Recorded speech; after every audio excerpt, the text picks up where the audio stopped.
Hi friends, நாம் இப்போது உருளைக்கிழங்கு புட்டு எப்படி செய்யுதுன்னு இந்த வீடியோவில் பார்ப்போம். அதுக்கு கடாய் சூடாயிடுச்சு. இப்போ தேவையான அளவுக்கு நம்ம இதில் எண்ணெய் சேர்த்துப்போம். எண்ணெய் சூடானதும் கடுகு உளுத்தம் பருப்பு. இப்போது இதில் ஒரு 10 பல் பூண்டு பொடியாக கட் பண்ணி வச்சுருக்குறோம். பூண்டு சேர்த்துக்கணும். நான் வந்து ஒரு 1/4 கிலோ உருளைக்கிழங்கு தான் எடுத்திருக்கேன். அதுக்கு தகுந்த மாதிரி ஒரு 2 பச்சை மிளகா,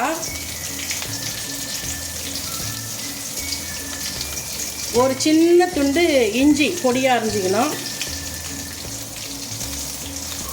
கருவேப்பிலை, கொத்தமல்லி. இது நல்லா வதங்கட்டேன்னு நான் இந்த 1/4 கிலோ உருளைக்கிழங்குக்கு ஒரு 2 வெங்காயம், பெரிய வெங்காயம் எடுத்திருக்கேன்.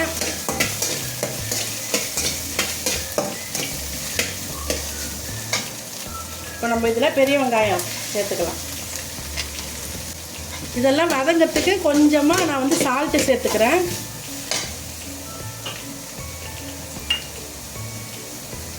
ஒரு பிஞ்ச் அளவுக்கு சால்ட்டு சேர்த்துக்கிறேன். வெங்காயம் நல்லா வதங்கி வந்திருக்கு. இப்போ இதில் ஒரு பிஞ்சு உருளைக்கிழங்கு இது மஞ்சத்தூள் சேர்த்துப்போம்.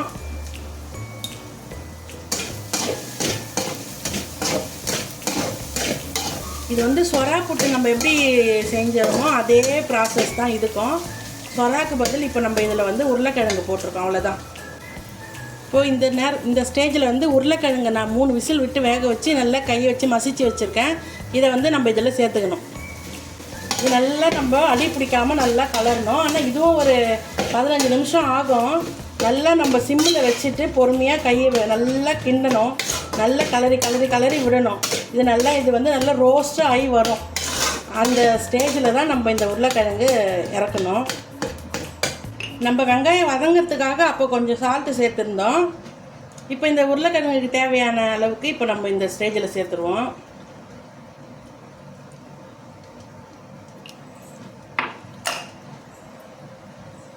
இது கொஞ்சம் எண்ணெய் விட்டு தான் கலரணும்.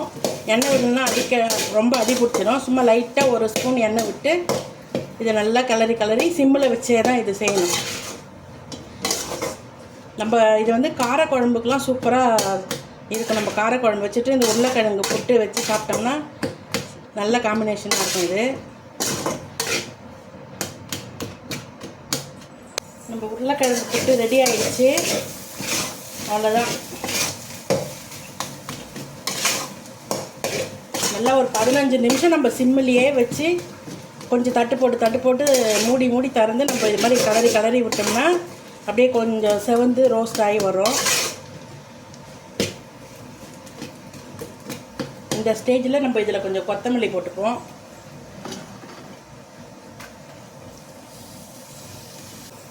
அவ்வளோதான், நம்ம உருளைக்கிழங்கு போட்டு ரெடி. நீங்களும் உங்கள் வீட்டில் செஞ்சு பாருங்கள். இது நம்ம காரக்குழம்புக்கெலாம் வச்சு சாப்பிட்றதுக்கு ரொம்ப சூப்பராக இருக்கும். நீங்களும் ட்ரை பண்ணுங்கள். ட்ரை பண்ணிவிட்டு எப்படி இருக்குதுன்னு சொல்லுங்கள். லைக் பண்ணுங்கள், ஷேர் பண்ணுங்கள், சப்ஸ்கிரைப் பண்ணுங்கள். தேங்க்யூ.